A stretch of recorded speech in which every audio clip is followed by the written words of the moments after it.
BTB listeners, thank you so much for checking out today's episode. Listen, if this episode inspires you, do me a favor and take 5 seconds to shoot me a like and subscribe to the podcast. There are several more exciting guests that are in the pipeline, and I just can't thank you enough for your continued support, and let's keep paying the mission forward. What's also a tremendous trait is the resiliency that you've been able to build throughout your 4 or 5 years of being a college athlete. You're able to face some pretty serious adversity. The sports that we play are filled with setbacks, injuries, losses, being cut, being benched.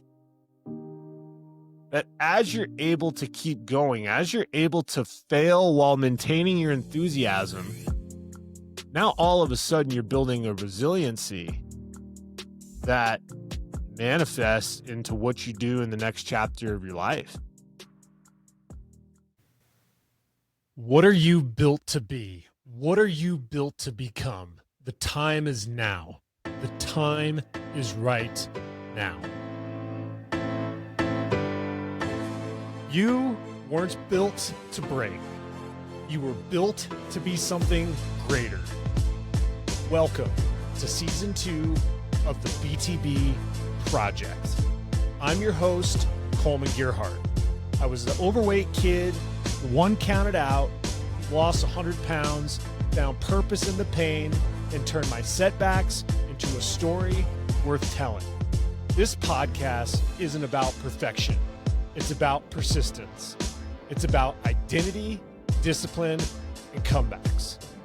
Getting up one more time and becoming who we're always meant to be. If you're ready to go deep, do the work, and live out what you're built to be, you're in the right place. Let's lock in, let's rise, and let's get to work.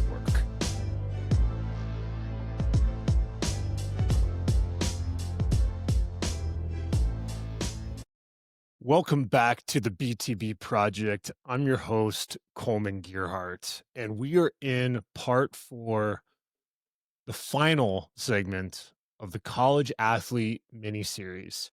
And we've walked through several different aspects of the college athlete experience. One, me being a former college athlete, to the coach's perspective, over 20 years helping college athletes or high school athletes fulfill a college dream, to then the parent perspective, having my own son become a Division I cross country and track runner recently, to now the final segment, looking at the bigger picture of being a college athlete and how that propels you into your life in the future.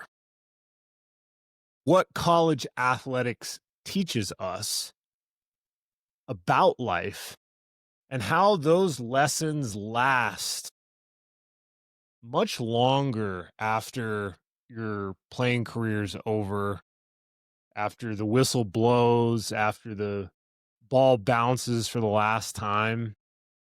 It's important to have the perspective of what are the traits that you inherit as a college athlete, on how that will propel you in your life in many different aspects, many different avenues. And I want to tackle that today. This isn't just about sports. It's about who you're becoming in the process. We are either getting 1% better every day, or we're getting worse. There's never anything in between.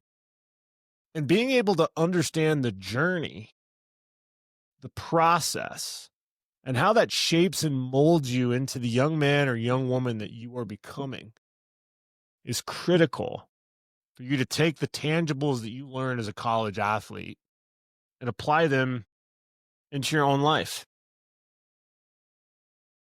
It's important to remember that discipline lasts longer than any talent you inherit from being a college athlete. Eventually in your life, your talent fades.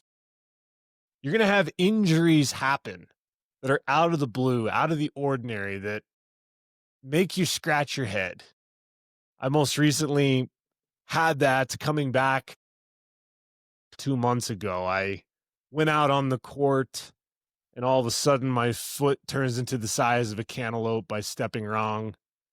And at 41 years old, even though I was an incredibly talented, highly competitive college tennis player, when you're 20 years removed from that, you're going to find yourself having some aches and pains every now and then. You're going to find that your circumstances changed. You're not just out there on your own. Maybe you're in a relationship now. Maybe you've started a family. Maybe you have kids. So, how does the discipline that you learn in your college sport help you in those situations? The most important trait that will carry you into life from being a college athlete is discipline. Being able to show up, being able to clock in and clock out to that 9 to 5, being able to show up to your family, being able to show up to your friends, your commitments, keeping your word, not just floating around in life like there's no responsibility. Being able to get up and do that workout, going on that run, lifting the weights, all of the discipline that you had in your sport of getting to practice, of training when no one's watching, is 1000% applicable to translating that into your life. You built strong habits. You built a foundation of discipline that habitually will manifest an unbelievable fruit if you're able to look at it in that regard. I want to give you an example. A lot of the athletes that I've been able to coach in tennis, it's absolutely astonishing to see how transferable and how successful they've been in business because of what they did on the tennis court. I've seen people become small business owners. I've seen people become CPAs. I've seen people become doctors. I remember one specific player, and I highly suggest going back and listening to Kate's story. But one of my former players when I was at Regis Jesuit, she was one of the quietest, internalized to herself people that I've ever met. And she ended up winning a singles title her senior year. And it was the only year that I got to coach her. But she goes on and ends up getting her master's degree in nursing and becomes one of the lead trauma ER nurses at St. Joseph Hospital in Denver. So she goes from the quiet, petite, maybe slightly misunderstood tennis player to taking that discipline and helping save lives, helping people with the craziest of injuries or the most unpredictable, life-threatening things that you can think of. And she was in the front lines saving lives. I've seen it manifest into people becoming engineers. I've seen it manifest to people becoming lawyers. The discipline that they built in sports allows them to be successful in business. Most of the jobs that I've had in sales, I always hear from hiring managers, oh, we love to hire athletes. We love to hire people that know how to be part of a team, that know how to take the traits that they learned in their respective craft and bring it into our business. Those are the ones that we want to hire. Those are the ones that change the bottom line of our company. So remember, as you move on from your college athlete journey, your discipline lasts longer than the talent you have. What's also a tremendous trait is the resiliency that you've been able to build throughout your 4 or 5 years of being a college athlete. You're able to face some pretty serious adversity. The sports that we play are filled with setbacks. You're hoping that those setbacks aren't daily, but sometimes they are. Injuries, losses, being cut, being benched. You have so many different things that you're facing potentially in that journey that as you're able to keep going, as you're able to fail while maintaining your enthusiasm to continue to move forward, now all of a sudden you're building a resiliency that manifests into what you do in the next chapter of your life, that manifests into if you have difficult family situations or if you have a health scare and figuring out the mental turmoil of navigating something that's challenging, you've built resiliency. And that's a beautiful, important trait to have. Remember, these moments that you have on your college journey prepares you for setbacks in your life. It could be a failed job, it could be financial struggles, it could be relationship challenges. It will galvanize you to work through those.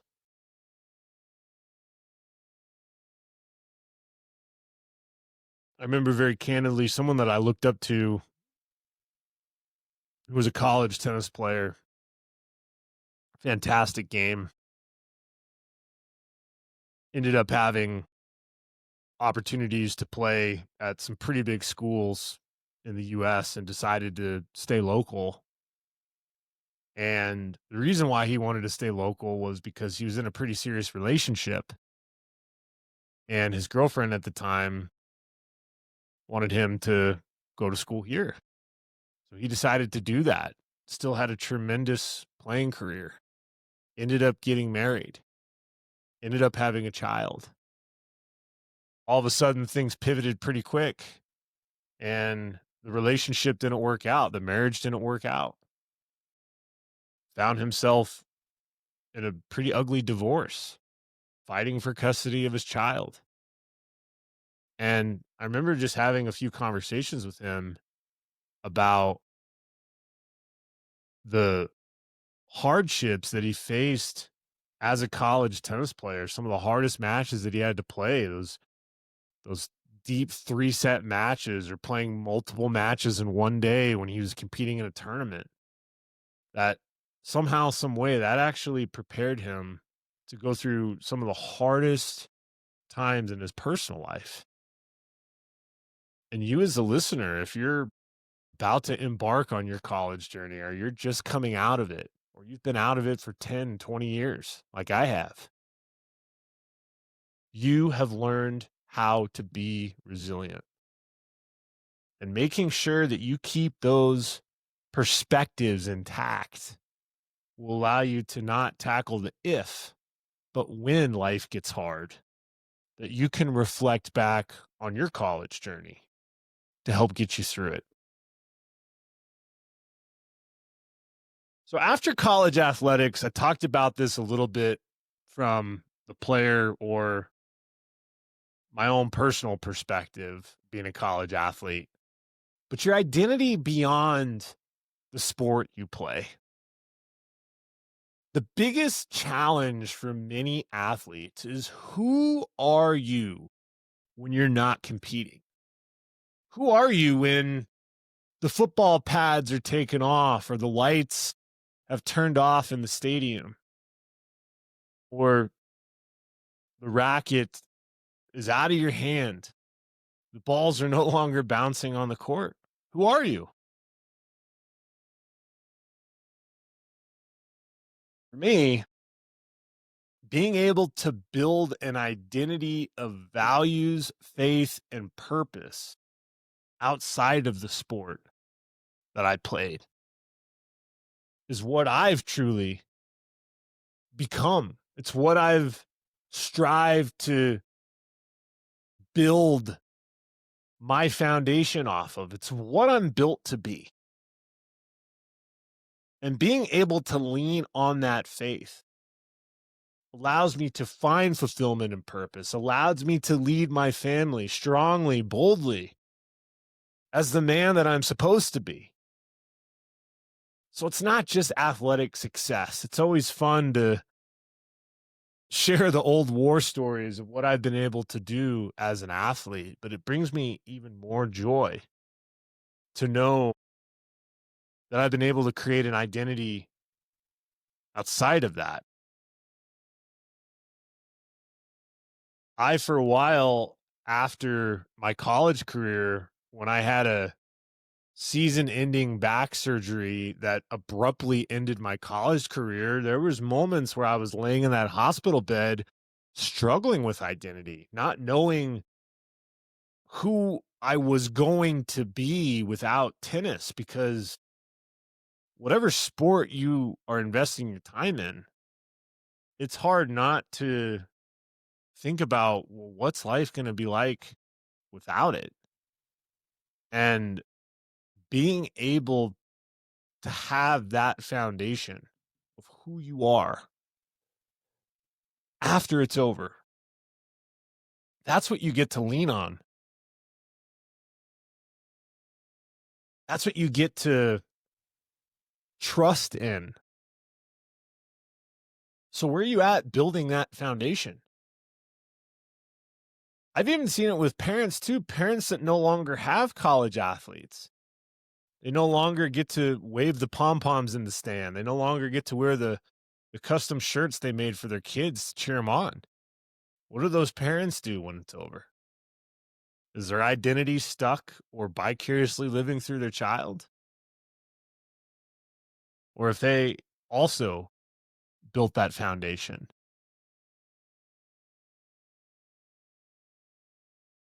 Once I was able to identify faith and purpose, when I was able to get out of that hospital bed and my back did recover, I was still able to tap into my competitive spirit with tennis. But more importantly, all of the lessons I learned, the hard losses, the exciting wins, being part of a team, being coachable, sometimes not being coachable, being able to have a say, being strong willed, being present, being able to learn something new, being able to apply it, being able to cheer on my teammates. All of these things have absolutely built an identity beyond the game of tennis that helps me in every aspect that I'm doing almost 20 years later. Speaking of teamwork, think about the leadership and teamwork that you build in sports that can help in the real world. Sports and the athletic journey teaches you to lead, to follow, to collaborate. Who wouldn't want to start a business with someone like that? Who wouldn't want to hire someone like that? The locker rooms that you were in, the meetings that you were in, that prepares you for some of the biggest meetings you're going to have in business in your life. It's going to prepare you for the boardroom. It's going to prepare you for that presentation. It's going to prepare you for when you talk at that conference.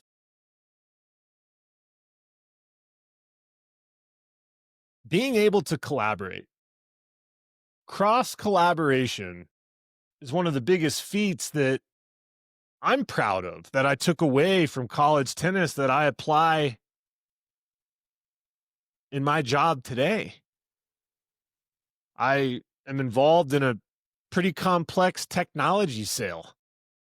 In order for me to help a customer, I have to be able to actively listen to uncover needs to then align value.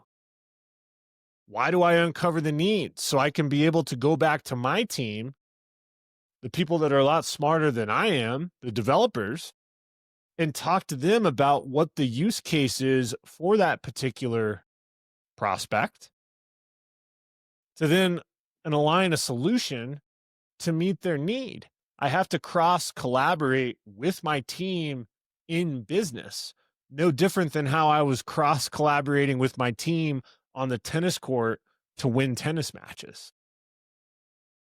Being able to tap into those skills of leadership and teamwork is what makes the world go around. We are designed as human beings to do life together. As situations get tough in your personal life, do you have a support group around you? Are you making poor decisions? Do you have people that are accountable, that are help keeping you accountable?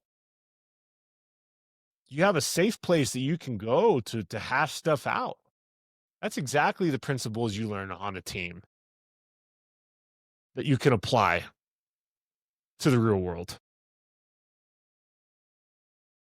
Listen, the college athlete journey isn't really about scholarships, wins, or even the trophies.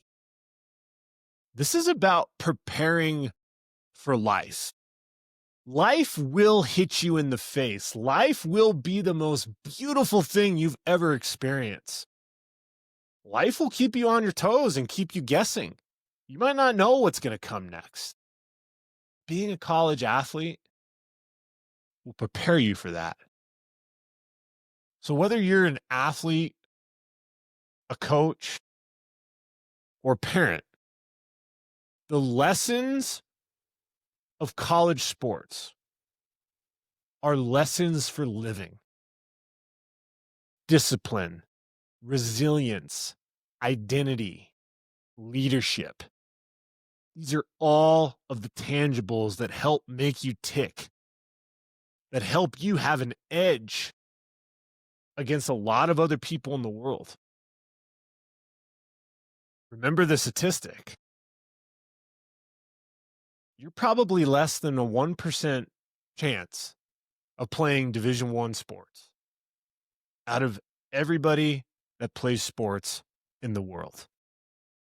When you are able to achieve something like that, now you're less than a 1%er going in to the real world, going in to life.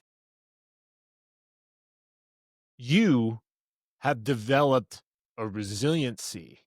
You have developed an identity of what you're built to be. And you know that you were built to be more than the sport that you played.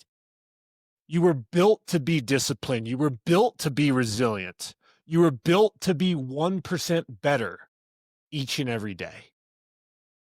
That, my friends, is a powerful trait that you earned and that you get to have with you for the rest of your life.